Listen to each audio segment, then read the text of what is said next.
In 2007, an alleged nuclear reactor capable of starting a full-scale war was destroyed in Syria. For years, the world has speculated who was behind its destruction, but now, for the first time ever, Israel has just broken a decade-long silence and confirmed what most have suspected. The Israeli army was behind that secret operation, an operation that was one of the biggest and most successful in Israeli history. Under the cover of darkness on a warm night in September 2007, a squadron of Israeli fighter jets flew silently through the Middle Eastern skies. 8 F-15s and F-16s, armed with precision-guided bombs and protected by advanced electronic jamming, headed towards a hidden target deep inside Syria. Their mission was both bold and urgent: to destroy a mysterious facility that, if completed, could change the balance of power in the region. For months, rumors had swirled within intelligence circles about a secret building in the Euphrates River in Syria's Deir al-Zur region. Camouflaged to look like a simple farm, this structure hid a secret with serious consequences. As the jets neared their target, the pilots prepared, knowing that failure was not an option. In just a few minutes, the quiet night erupted with the roar of explosions. The facility was covered in flames, reduced to rubble in a powerful 3-minute strike.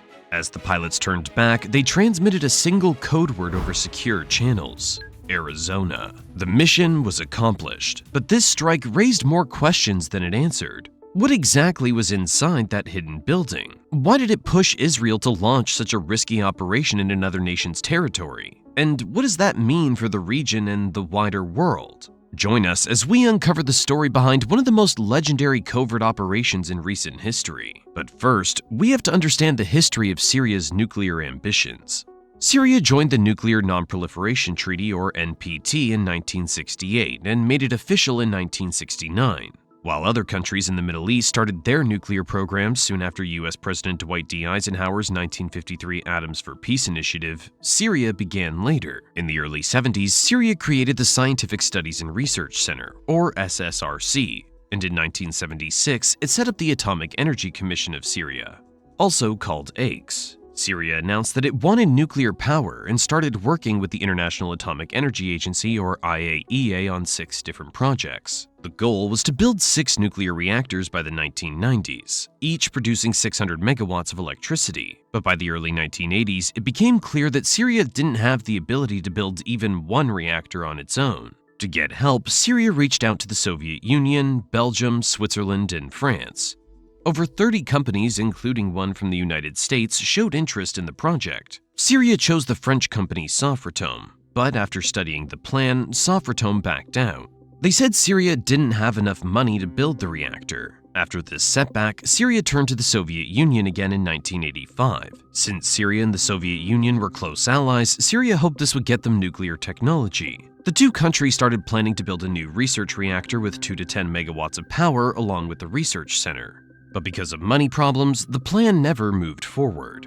By 1991, the project was cancelled before construction even started. Syria's nuclear goals seemed to be fading. In 1990, Syria signed a $100 million nuclear deal with Argentina. Syria planned to get a 10-megawatt research reactor, along with uranium fuel enriched up to 20% U-235. The deal also included a radiological protection center and a hot cell lab to produce radioisotopes. However, in 1995, Argentina canceled the deal, saying Syria needed to sign a special nuclear cooperation treaty first. Many believe that the United States and Israel pressured Argentina to stop the deal. Around the same time, India also backed out of a plan to provide Syria with a 5-megawatt reactor in 1991 after facing U.S. pressure. Despite many failures, Syria finally had some success in 1991. China agreed to build the SRR-1 research reactor as part of an IAEA-supported project. China supplied Syria with 980.4 grams of uranium enriched to 90.2% U-235. This amount of fuel could power the reactor for 2,000 hours per year for 10 years. The reactor, based on a Canadian design, was meant for scientific research, training, and small-scale production of radioisotopes. In 1992, Syria signed a comprehensive safeguards agreement with the IAEA, and by 1996, the SRR-1 reactor was working. However, this was a very small reactor, not powerful enough to provide large amounts of nuclear material. The limited fuel supply also meant that it could only be used for 2 hours a day. Still determined, Syria kept looking for help to expand its nuclear program. In 1998, Syria and Russia signed an agreement to use nuclear power for peaceful purposes. The plan included a 25-megawatt nuclear reactor to power a desalination plant. However, just like before, the project never moved forward, likely due to US pressure. Then, in 2003, Syria announced a $2 billion nuclear deal with Russia to build a nuclear power plant and another desalination facility. But after the deal was posted on the Russian Foreign Ministry's website, it caused a strong reaction. A government spokesperson quickly denied that the deal existed, and the plan was abandoned. Even though there was no clear proof that Syria was trying to build nuclear weapons before 2007, Syria's interest in chemical weapons made many countries suspicious. The United States in particular kept a close watch on Syria. A 2004 CIA report suggested that Pakistani nuclear scientist A.Q. Khan may have shared nuclear technology with Syria. In 2007, Syria's president Bashar al-Assad admitted that Khan had offered Syria nuclear equipment in 2001. But he claimed that Syria rejected the offer. A.Q. Khan was a man who caused serious concern around the world, and for good reason. Known as the father of Pakistan's nuclear program, Khan was a hero in Pakistan, but a major threat to global security. He helped Pakistan build nuclear weapons, but he also illegally shared nuclear secrets with North Korea, Libya, and other countries. If Khan had tried to sell nuclear technology to Syria, it would be alarming for the world. He was known for making secret deals and helping countries get nuclear weapons in secret, often breaking international rules. Even if Syria didn't accept his offer, the fact that Khan was interested in working with Syria made the United States and Israel very worried. After failing to get help from other nuclear-capable countries, Syria turned to a country that had a history of ignoring international rules: North Korea. North Korea had previously worked with A.Q. Khan and had its own secret nuclear program. Unable to get what it needed from other countries, Syria saw North Korea as a potential partner in its nuclear ambitions. But how did these two distant nations team up in such a surprising way? Let's take a closer look at their unlikely friendship. The unlikely friendship between North Korea and Syria began over 50 years ago. They became allies because they shared common goals and both opposed Western countries. During the Cold War in the 1960s, both nations were close partners of the Soviet Union and worked together to resist Western influence. They also both saw Israel as an enemy. In 1966, North Korea and Syria officially established diplomatic ties. But their relationship was more than just politics. They also fought side by side in wars. During the Six-Day War in 1967 and the Yom Kippur War in 1973, North Korean fighter pilots flew missions with Syrian forces, and even fought Israeli jets in aerial battles. North Korea also sent tank crews and missile experts to help Syria's military efforts. Over time, their partnership grew even stronger. North Korea saw Syria as a key ally in fighting against Israel, while Syria benefited from North Korea's weapons and military knowledge. North Korea supplied Syria with arms and helped it get technology from countries like China, often breaking international rules to do so. By the early 2000s, their collaboration became even more secretive. Intelligence reports suggested that North Korea was helping Syria with a hidden nuclear program. Even though Syria had been a member of the Nuclear Non-Proliferation Treaty since 1969, it secretly began building a nuclear reactor in the remote Deir al-Zur region. This facility, called Al-Kabar, looked very similar to North Korea's Yongbyon reactor, which Pyongyang used to make plutonium for nuclear weapons. The construction of Al-Kabar raised big questions. How did Syria, a country with limited money and under heavy international watch, manage to build such an advanced nuclear reactor? Some experts believed that Iran may have secretly funded the project. They thought Iran might have used Syria to help with its own nuclear program, avoiding direct attention from world powers. The Al-Kabar reactor was a huge threat to Israel because it could allow Syria to develop nuclear weapons, and as we'll see soon, Syria has been a sworn enemy of Israel for a very long time. So why have these nations been at odds for such a long time? To answer that, we have to explore the hostile history between Israel and its biggest enemies in the Middle East, a group of nations and militias called the Axis of Resistance, of which Syria is a part. Israel and Syria have been hostile towards each other since Israel was founded in 1948. Syria considers Israel an enemy, and their tensions have only gotten worse over time. The idea that Syria could develop nuclear weapons was seen as a serious danger to Israel's security. When the Syrian civil war began in 2011, the situation became even more complicated. The Assad regime, which rules Syria, is supported by Iran and Hezbollah. Together, they form a group called the Axis of Resistance, which stands against Israel, the US, and their allies. Iran has used the war in Syria as a chance to increase its military power in the region.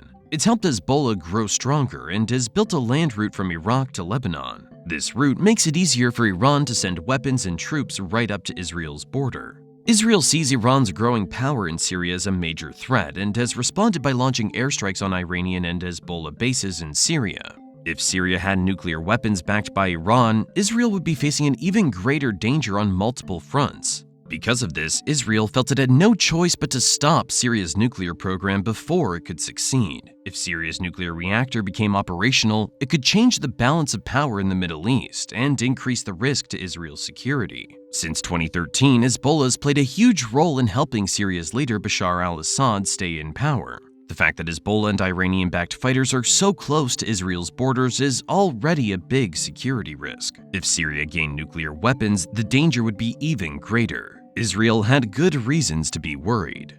The Al-Kabar reactor, built with North Korean help, was meant to produce plutonium, a key ingredient for nuclear weapons.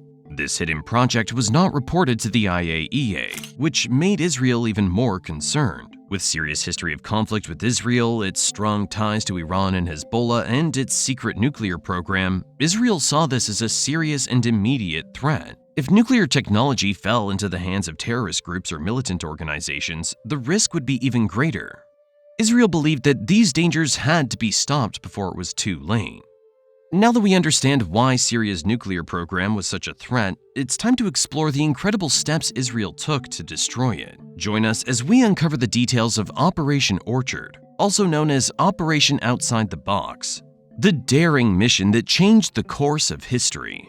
In early 2007, Israeli intelligence began noticing something strange in the deserts of eastern Syria near Deir ez-Zor. Satellite images showed a mysterious building that didn't look like any known military or civilian structure. Israel's intelligence agency, Mossad, wanted to find out what was going on. In March 2007, Mossad discovered a key opportunity. Ibrahim Othman, the head of Syria's Atomic Energy Commission, was going to a conference in Vienna. While he was away, Mossad agents broke into his hotel room. In less than an hour, they hacked into his laptop and copied all of its data. What they found shocked them. Photos of the Syrian facility's interior showed that it looked almost identical to North Korea's Yongbyon nuclear reactor. Even more alarming, there were photos of Othman with North Korean scientists at this site. This was proof that Syria was secretly working on nuclear weapons. Israeli Prime Minister Ehud Olmert was immediately informed. Realizing how dangerous this could be, he called US President George W. Bush and asked the US to take action. But with American forces already fighting in Iraq and Afghanistan, President Bush refused to launch a strike. However, he didn't oppose Israel taking action on its own. With time running out, Israel decided to act alone. To avoid a larger war, the mission was kept a secret, and only a small group of top officials knew about it. The Israeli Air Force started preparing, using elite units and advanced technology to disable Syria's powerful air defenses. On the night of September 6, 2007, 8 Israeli fighter jets, F-15s and F-16s, took off under the cover of darkness. They flew low to avoid radar detection as they entered Syrian airspace. Using high-tech electronic warfare systems, they blinded Syria's air defenses, making them completely unaware that a strike was happening. As the Israeli pilots approached the target, they knew their mission could change history. They released 17 tons of explosives, and within seconds, the entire facility was destroyed, covered in flames and reduced to rubble. The pilots radioed back the code word Arizona, confirming the mission's success. Even though the reactor was gone, Israel still had concerns. General Mohammed Suleiman, a top Syrian official, was believed to be the mastermind behind Syria's secret nuclear program. If he remained in power, he could try to rebuild Syria's nuclear ambitions. Israel decided that he had to be eliminated. General Suleiman was not just a close advisor to President Bashar al-Assad. He controlled Syria's secret military programs and worked closely with foreign allies to hide Syria's nuclear activities. He was a powerful figure, and taking him down would send a strong message. On August 1, 2008, General Suleiman was at his beachside villa in the coastal city of Tartus. He was careful and always had tight security, but that evening he was hosting a gathering with friends and associates. This created a rare opportunity. As Suleiman relaxed with his guests, a highly trained team of assassins, believed to be from Assad's elite Qadan unit, moved into position under the cover of night. Using stealth techniques, they're believed to have scuba dived to the shoreline, staying completely undetected.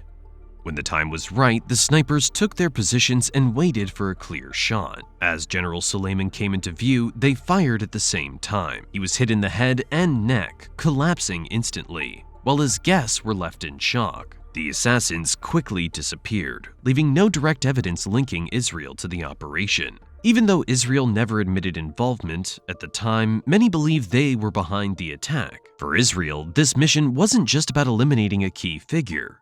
It was a warning to Syria and other enemies. If Syria tried to restart its nuclear program, Israel would stop it again. The death of General Suleiman was a huge blow to Syria's military leadership. Without his knowledge, connections, and planning, Syria's ability to rebuild its nuclear efforts was severely weakened. This bold strike didn't just affect Syria. It sent shockwaves around the world. Now that we understand how Israel carried out this secret mission, the big question is, how did Syria and the rest of the world react? After Israel's airstrike on Al-Kabar, many people started asking questions about Syria's secret nuclear program and what it meant for the safety of the Middle East and the world.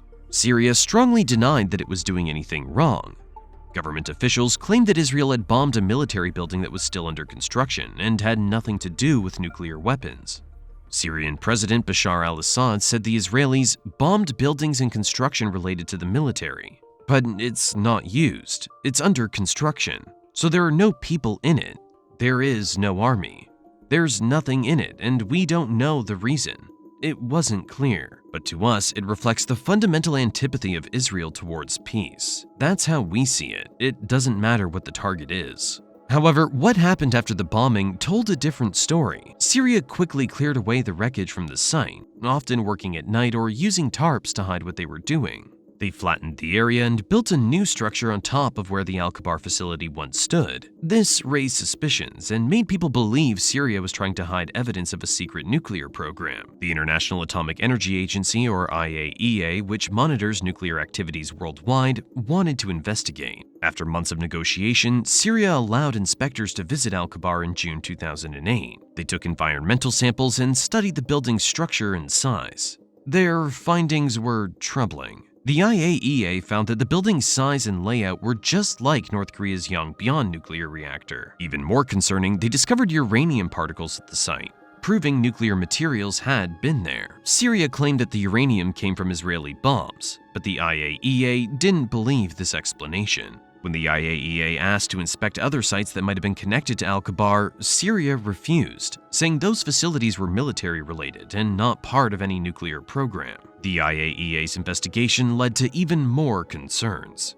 Inspectors found that Syria conducted uranium conversion experiments at a research reactor in Damascus, but never reported them. Uranium conversion is an important step in making nuclear weapons. Syria later admitted that it had used yellowcake uranium for these experiments, which came from a facility in Homs. The IAEA had previously helped Syria with this facility, but when inspectors asked to visit it again, Syria refused, delaying any further checks. Syria continued to block investigations and refused to answer the IAEA's questions. Under international rules, Syria was supposed to let inspectors see all nuclear materials and facilities, to make sure everything was accounted for. By denying access, Syria weakened the global system designed to stop countries from secretly building nuclear weapons. As concerns grew, many countries, including the United States, pushed the IAEA to take stronger action.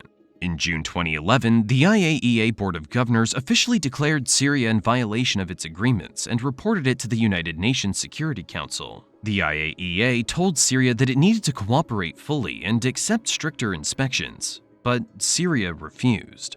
Then, in 2011, the situation in Syria became even more complicated when the Syrian civil war began.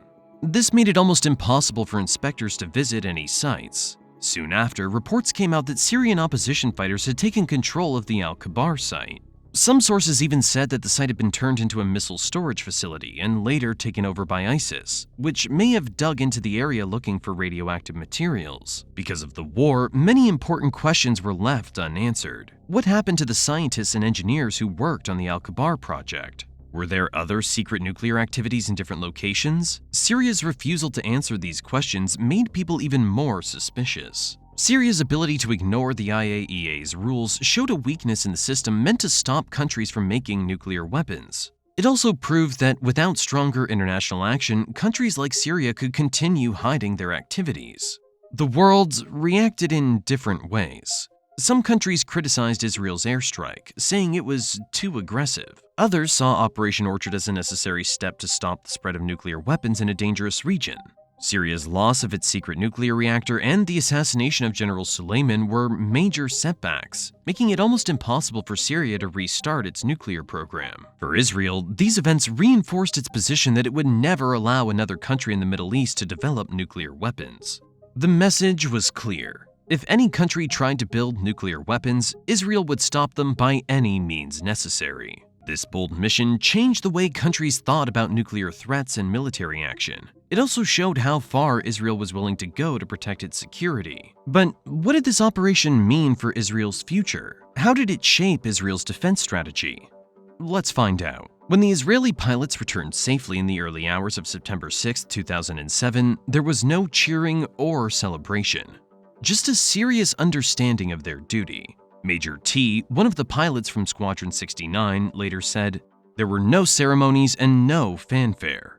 We understood the historical significance of our accomplishment, but we had to restrain ourselves. Secrecy and compartmentalization were of the utmost importance. The mission to destroy Syria's secret nuclear reactor at Al-Kabar is now seen as one of Israel's biggest military successes. But even a decade later, many details of the operation remain secret, and people still debate who should get credit for uncovering the reactor. Surprisingly, some officials believe Israel's intelligence agencies should have found the reactor sooner. Tamir Pardo, who helped gather intelligence before the 2007 strike and later became the head of Mossad, was shocked that Syria had managed to build a nuclear reactor without being noticed. For years, Syria was building a nuclear reactor under our noses, and we didn't know about it, Pardo admitted. It wasn't built on the dark side of the moon, but in a neighboring country we always thought we knew almost everything about. The story of Operation Orchard and Syria's secret nuclear project shows how difficult intelligence work can be. It proves the importance of staying alert to hidden threats and how some nations will go to great lengths to protect themselves.